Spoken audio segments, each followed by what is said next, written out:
C. Joseph Vijay எனும் நான்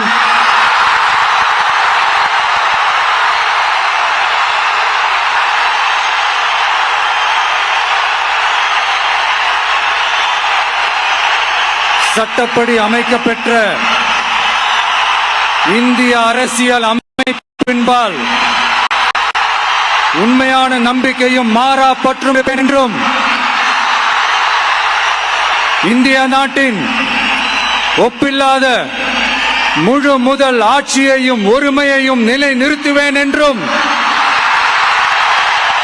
தமிழ்நாட்டு அரசின் முதலமைச்சராக உண்மையாகவும் உளச்சான்றின்படியும் என் கடமைகளை நிறைவேற்றுவேன் என்றும்